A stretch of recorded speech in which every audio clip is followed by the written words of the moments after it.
ہمارے ملک پاکستان کے ایک عظیم دینی اسکالر ڈاکٹر اشرف آصف جلالی صاحب. ڈاکٹر صاحب آپ کا بہت شکریہ، آپ تشریف لائیں. ڈاکٹر صاحب عمومی طور پہ یہ سمجھائے یہ میلاد النبی سے مراد کیا ہے؟ بعض لوگ کہتے ہیں یہ عجمی ٹرم ہے، یہاں ایجاد کی آپ نے بر صغیر کے لوگوں نے. میلاد النبی کا کیا؟ بسم اللہ الرحمن الرحیم والصلاة والسلام علی رسولہ الکریم. میلاد النبی صلی اللہ علیہ وسلم تو لفظ ہی عربی ہے، اور ایسے ہی مولد النبی صلی اللہ علیہ وسلم بھی استعمال کیا جاتا ہے، اور اس پر عربی میں بے شمار کتابیں لکھی گئی ہیں، اور عربوں نے اس کو باقاعدہ طور پر اس کا انعقاد کیا ہے. اس سے مراد یہ ہے کہ رسول اللہ صلی اللہ علیہ وسلم کی آمد کے وقت کا تذکرہ کرنا، اور سید المرسلین حضرت محمد مصطفیٰ صلی اللہ علیہ وسلم کی آمد سے جو ہم پر اللہ کا احسان ہوا ہے، اس پر خالق کائنات جل جلالہ کا شکر ادا کرنا. ڈاکٹر صاحب لیکن لوگ کہتے ہیں کہ عیدیں تو دو ہی ہیں، جی عید الفطر اور عید الاضحیٰ، تو یہ عید میلاد النبی کیوں کہتے ہیں؟ یہ اصل اسلام میں کوئی ایسا تصور نہیں ہے کہ عیدیں صرف دو ہیں. اسلام میں متعدد عیدوں کا ذکر ہے. مثال کے طور پر نسائی شریف میں ایک حدیث کے اندر رسول اللہ صلی اللہ علیہ وسلم نے 5 عیدوں کا ذکر کیا. آپ نے فرمایا یوم عرفہ، یوم النحر و ایام التشریق عیدنا اہل الاسلام. کہ اہل اسلام 9 ذوالحج بھی عید ہے، 10 ذوالحج بھی عید ہے، 11 ذوالحج بھی عید ہے، 12 بھی عید ہے، 13 بھی عید ہے. تو 5 عیدوں کا تو یہاں اکٹھا ذکر کیا گیا. اس کے علاوہ جمعہ بھی عید کا دن ہے، اور پھر خود جو عید الفطر ہے وہ اس کے علاوہ ہے. عید کا مطلب کیا ہوتا ہے؟ عید کا لغوی معنی تو ہوتا ہے کہ لوٹ کے کسی تہوار کا آنا. تو باقی یہ 12 ربیع الاول تو لوٹ کے آتے ہیں. جی جی. تو باقی جس میں جس قدر اللہ کا کوئی انعام ہوا ہے، اسی لحاظ سے اس دن کی عظمت ہے، اور پھر اس کو عید سے تعبیر کیا جاتا ہے. ڈاکٹر صاحب قرآن حکیم سے بھی اس کا ثبوت ملتا ہے، عید میلاد النبی کا، حدیث مبارکہ سے؟ جی جی. قرآن مجید دیگر انبیاء کا بھی کوئی ہے، ان کی پیدائش کا ذکر بھی ہے قرآن مجید برہان رشید میں رب ذوالجلال کا فرمان ہے قل بفضل اللہ وبرحمتہ فبذالک فلیفرحوا. سبحان اللہ. اے رسول اللہ صلی اللہ علیہ وسلم، آپ ان لوگوں کو ارشاد فرما دیں کہ اللہ کے فضل اور اس کی رحمت کے حصول پر یہ لوگ خوشیوں کا اظہار کریں. ٹھیک. اب شریعت ہم سے یہ چاہتی ہے کہ کچھ مقامات ایسے ہیں جہاں شریعت نے خوشی کرنے سے روکا. لا تفرح ان اللہ لا يحب الفارحین. یہ وہ ہے کہ جس وقت کوئی گناہ کا موقع اور کوئی خوشی کرنا چاہے یا کسی غلط انداز میں خوشی کرے تو اس سے شریعت نے روک دیا. لیکن جب کوئی اللہ کا فضل اور احسان ہے اس پر باقاعدہ رب ذوالجلال نے خوشی کرنے کا ہمیں حکم دیا ہے، اور پھر اس کا طریقہ بھی یہ ہے کہ وہ انداز شریعت کے منافی نہ ہو. یہ دیکھیں نا، پیدائش، میلاد، مولود پیدائش سے متعلق ہے. جی جی. کیا پہلے بھی کوئی ہے اس طرح کے ثبوت ملتے ہیں کہ پیدائش کا ذکر قرآن حکیم میں ہے؟ قرآن مجید برہان رشید میں حضرت یحییٰ علیہ السلام کا تذکرہ کرتے ہوئے یہ کہا گیا وَسَلَامٌ عَلَيْهِ يَوْمَ وُلِدَ. اچھا، یہ سلام ان پر جس دن وہ پیدا ہوئے. یعنی یہ پیدائش کے دن کے بارے میں قرآن حکیم کی آیت مبارکہ ہے. جی جی. کمال ہے جی. باقاعدہ یہ تو قرآن میں میلاد بیان ہو رہا ہے. اچھا، اور کس کا ہوا؟ حضرت عیسیٰ علیہ السلام وہ کہتے ہیں وَالسَّلَامُ عَلَيَّ يَوْمَ وُلِدْتُ. سبحان اللہ. سلام ہو مجھ پر جس دن میں پیدا ہوا. یعنی خود اپنا میلاد منا رہے ہیں، خود اپنا میلاد. اور یہ تو قرآن پاک میں آ گیا ذکر منانے کا. حدیث میں بھی ہے. حدیث شریف میں ہمارے آقا صلی اللہ علیہ وسلم نے جب پیر کے دن کا ذکر کیا تو ہمارے آقا صلی اللہ علیہ وسلم نے فرمایا فیہ ولدت، اس دن میرا میلاد ہوا. وفیہ انزل علیہ، اس دن مجھ پر اللہ کی طرف سے وحی نازل کی. اچھا، یہ مجھے بتائیں، نبی کریم صلی اللہ علیہ وسلم کے بارے میں آتا ہے کہ آپ پیر کا روزہ رکھتے تھے ہمیشہ، جو معمول مبارک تھا. تو یہ کہیں یہ تو نہیں ضعیف حدیث میں آتا اور حدیث کی کتابوں میں نہ ہو؟ یہ تو مستند احادیث میں ہے اچھا، کہ رسول اللہ صلی اللہ علیہ وسلم پیر کے دن کا روزہ رکھتے تھے، اور اس کا سبب بھی یہ بیان کیا کہ میں روزہ کیوں رکھتا ہوں. صحابہ نے پوچھا جی ان کے دریافت کرانے پہ. جی جی. اچھا، کیا رسول اللہ صلی اللہ علیہ وسلم سے آپ نے جس وقت روزے کے بارے میں پوچھا دریافت کیا صحابہ نے؟ جی جی. اچھا، تو آپ نے کہا کہ اس دن میں چونکہ میں پیدا ہوا اور اس دن مجھ پر وحی کا نزول کیا گیا، اس دن کے اعزاز میں اللہ کے شکر کی ادائیگی کے لیے میں روزہ رکھتا ہوں. اچھا، ایک تو اس سے یہ بھی ہے علامہ صاحب آپ کی جو آپ فرما رہے ہیں کہ یہ تو ہر پیر کو میلاد منانا چاہیے. جی بالکل. بالکل وہ شیخ عیسیٰ ماننے ہیں تو یہ تو ہر پیر کو میلاد منایا گیا. کہ شیخ عیسیٰ مانے ہمارے وہ جو دبئی میں وزیر اوقاف تھے، ان سے کسی نے پوچھا حل نحتفل، کیا ہم میلاد منائیں؟ تو انہوں نے کہا نعم نحتفل فی کل سنہ وفی کل شہر وفی کل اسبوع وفی کل یوم وفی کل لمحہ. انہوں نے کہا ہم میلاد منائیں، ہر سال میں منائیں، ہر مہینے میں منائیں، ہر ہفتے میں، ہر دن میں، ہر گھنٹے اور ہر منٹ میں منائیں. دیکھیں نا، جو ہی بندہ کہے کہ نبی کریم صلی اللہ علیہ وسلم کی آمد مبارک ہوئی، حضور صلی اللہ علیہ وسلم اس دنیا میں تشریف لائے، تو یہ میلاد ہی ہے نا. جی جی ہے نا جی. حضور کا تذکرہ کسی بھی انداز میں. بالکل.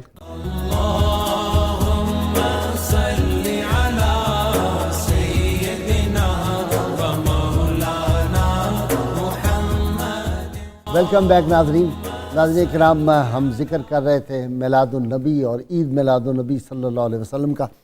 ڈاکٹر صاحب، احادیث میں اور کیا صحابہ نے بھی منایا؟ لوگ یہ سوال پوچھتے ہیں کہ اب یہ شروع ہو گیا ہے، نعوذ باللہ. اور بعض سمجھ کی بات ہوتی ہے، میں کسی کو ایکیوز نہیں کرتا، یعنی یہ نہیں کہنا چاہیے کہ فلاں آدمی جو ہے وہ ہم سخت لفظ استعمال کریں. دیکھیے سمجھ کی بات ہے، کچھ لوگوں پہ کرم ہوتا ہے، ان کو سمجھ آ جاتی ہے، بعض کو نہیں سمجھ آتی، تو ہمیں بڑے محبت اور پیار سے ان کو سمجھانا چاہیے کہ یہ نعوذ باللہ کوئی بدعت نہیں ہے، یہ تو دن شاعر اللہ ہے، اللہ کی نشانیوں میں سے ایک نشانی. یہ فرمائیں کہ صحابہ نے ملایا میلاد.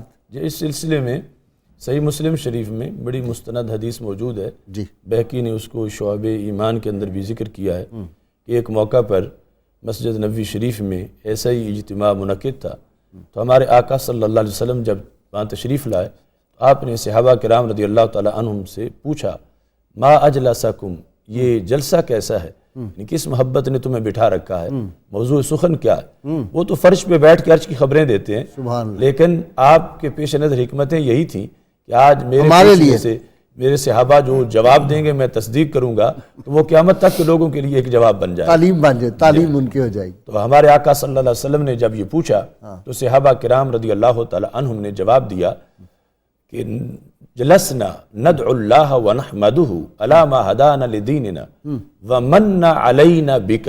یعنی جواب کا خلاصہ یہ بنتا ہے کہ فضل رب العلا اور کیا چاہیے، مل گئے مصطفیٰ اور کیا چاہیے. ہم جلسنا بیٹھے ہیں، ندعو اللہ خدا کو پکار رہے ہیں، ونحمدہ اس کی تعریف کر رہے ہیں، علی ما ہدانا لدیننا کہ اس نے اس دین کی ہمیں ہدایت دی، ومن علینا بکا اور محبوب تمہارے صدقے ہم پہ کرم کیا. صلی اللہ علیہ وسلم. آپ صلی اللہ علیہ وسلم کی آمد سے جو ہم پر احسان ہوا ہے، ہم اس احسان کا ذکر کر کے اللہ کا شکر ادا کر رہے ہیں. سبحان تو رسول اللہ صلی اللہ علیہ وسلم کی جلوہ گری پر اللہ تعالیٰ کا شکر، یہی محفل میلاد ہے.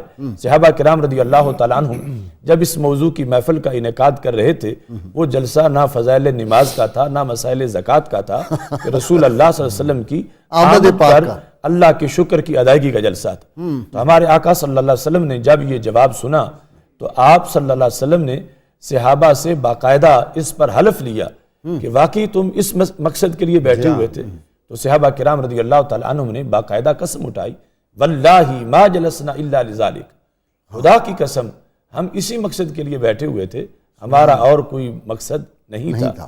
اس پر ہمارے آقا صلی اللہ علیہ وسلم نے صحابہ کرام رضی اللہ تعالیٰ عنہ سے جو حلف لیا، چونکہ اس پر بھی کہہ سکتا تھا کہ اگر انہیں پتا تھا تو حلف کیوں لے رہے تھے، اگر اتنا علم تھا تو آپ نے اسی محفل میلاد میں اس اعتراض کا جواب بھی دیا.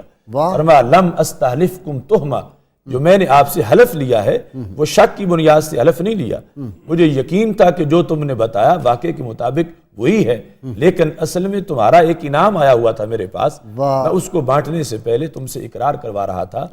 جاءنی جبریل فاخبرنی ان اللہ یباہی بکم الملائکۃ، تمہارے اس جلسے پر رب ذوالجلال نے سدرہ سے جبریل علیہ السلام کو میرے پاس بھیجا ہے، اور جبریل علیہ السلام مجھے بتا کے گئے ہیں ان اللہ یباہی بکم الملائکۃ، کہ رب ذوالجلال تمہارے اس جلسے کی بنیاد پر فرشتوں کے سامنے فخر کر رہے، اللہ فخر کر رہا ہے کہ میرے محبوب کا تذکرہ ہو رہا ہے. دوسرے لفظوں میں کہ اے فرش زمین پر محفل میلاد منانے والو، عرش بری پہ رب تمہیں یاد کر رہا ہے. خالق کائنات کی طرف سے باقاعدہ فخر کیا گیا اس اجتماع پر جو صحابہ کرام رضی اللہ تعالی عنہم نے سرور کونین حضرت محمد مصطفیٰ صلی اللہ علیہ وسلم کی آمد پر اللہ کے شکر کی ادائیگی کے لیے جس کا انعقاد. سبحان. ڈاکٹر صاحب محفل میلاد اللہ کریم فخر کر رہے ہیں اپنے بندوں پر کہ تم میرے محبوب کا ذکر کر رہے ہو صلی اللہ علیہ وسلم, اور یہ قیامت تک اللہ کریم فخر کرتے رہیں گے. اور یہ سعادت مجھے اور آپ کو, ہم سب جو یہاں بیٹھے ہیں اور جو ناظرین سن رہے ہیں, ان پہ بھی اللہ کریم اسی طرح فخر کر رہے ہیں جو محبت سے سنے گا. میں جو ایک برباد تھا آباد رکھا ہے مجھے. ڈاکٹر صاحب آپ تو بہت بڑے شاعر ہیں, میں ٹوٹے پھوٹے کبھی کبھی بہت خوشی کہا کہ میں جو ایک برباد تھا آباد رکھا ہے مجھے, اور عمر بھر عشق نبی نے شاد رکھا ہے مجھے. واہ سبحان اللہ. غازی کے دن اور غازی کی راتیں اللہ کا ذکر اور محمد کی باتیں صلی اللہ علیہ وسلم. جی ڈاکٹر صاحب فرمائیں, صالحین امت, آپ نے صحابہ کا بیان فرما دیا, معمول یہ رہا. اچھا سیدنا صدیق اکبر تو کہتے ہیں کہ 12 ربیع الاول کو قربانی دیتے تھے, اونٹوں کی قربانی دیتے تھے اس خوشی کے موقع پر, یہ بھی میں نے پڑھا ہے کتابوں. صالحین امت کا کیا رہا؟ اس سلسلے میں حضرت حسن بصری رضی اللہ تعالی عنہ وہ فرماتے ہیں, لو کان علی مثل احد ذهبا لانفقته علی مولد الرسول صلی اللہ علیہ وسلم. اگر میرے پاس احد پہاڑ جتنا سونا ہو تو میں سارے کا سارا رسول اللہ صلی اللہ علیہ وسلم کا میلاد منانے پر خرچ کر دوں. اللہ, اس قدر ان کے نزدیک اس میں مرتبہ و مقام ہے, اور اس میں جلالت قدر ہے کہ وہ اپنی محبتوں کا اظہار کرتے ہوئے سرور کونین حضرت محمد مصطفیٰ صلی اللہ علیہ وسلم کے ذکر کا اس طرح آگے تسلسل اس کو قائم کرنا چاہتے. ڈاکٹر صاحب اس کی برکات بھی ہوتی ہے. ہاں بالکل, اتنا خرچ ہو جائے تو نقصان نہیں ہو جاتا. ہاں یعنی یہ وہ چیز ہے کہ جس سے کئی گنا زیادہ انسان کو واپسی ہوتی ہے اور اس میں اضافہ ہوتا ہے. ٹھیک. اور یہ یعنی برکتیں ایسی ہوتی ہیں کہ حضرت سبی سکتی رحمہ اللہ تعالیٰ کہتے ہیں کہ من قصد الی موضع یقرأ فیہ مولد النبی صلی اللہ علیہ وسلم فقد قصد روضۃ من ریاض الجنہ, کہ جہاں محفل میلاد ہو رہی ہے, خواہ وہ گلی ہے, چوک ہے, کوئی ہال ہے, مسجد ہے, جو شخص اس جگہ کی طرف جانے کا ارادہ کر رہا ہے تو وہ کہتے ہیں وہ روضۃ من ریاض الجنہ, جنت کے باغوں میں سے ایک باغ میں جانے کا ارادہ کر رہا ہے. وہ چوک میں نہیں جا رہا بلکہ وہ جنت کے باغوں میں سے ایک باغ میں جا رہا ہے کہ جہاں اس کو اللہ کی طرف سے رحمت ملے گی, سرور ملے گا. اور اس پر انہوں نے دلیل دیتے ہوئے یہ باقاعدہ حدیث ذکر کی. انہوں نے کہا کہ چونکہ وہ صرف اور صرف محبت رسول صلی اللہ علیہ وسلم کی وجہ سے اس جگہ کا اس نے قصد کیا ہے, اس جگہ سفر کر کے وہ جانا چاہتا ہے, اور رسول اللہ صلی اللہ علیہ وسلم کا فرمان ہے من احبنی کان معی فی الجنہ, کہ جس نے مجھ سے محبت کی وہ میرے ساتھ جنت میں ہوگا. المرء مع من احبہ, کہ بندہ اس کے ساتھ ہے جس سے وہ پیار کرے. تو اس بنیاد پر انہوں نے کہا جب ذکر رسول صلی اللہ علیہ وسلم اور محبت رسول علیہ السلام کے پیش نظر وہ اس جگہ کی طرف سفر کر رہا ہے تو یقیناً یہی کل اس کے جنت میں جانے کا باعث بنے گا. ڈاکٹر صاحب ایک یہ بھی میں نے دیکھا ہے کہ مثلا نعت پڑھ رہے ہیں نا, بیچ میں عجیب و غریب سی آوازیں ڈال دیتے ہیں وہ موسیقی کے ذریعے, جیسے وہ اللہ اس طرح کی عجیب, وہ مجھے تو نہیں اچھا لگا. ابھی میں پچھلے دنوں ایک تقریب میں گیا تھا, ہمارے ایک بار میں گیا ہوا تھا,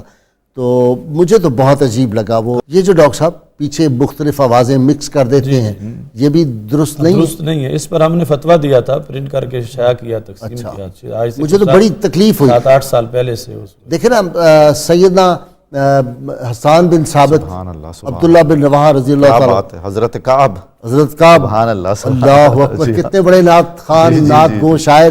تو وہ رسول اللہ صلی اللہ علیہ وسلم کی بارگاہ میں نعت پڑھے تو اس طرح کی آوازیں نکالتے ہیں؟ ہرگز نہیں.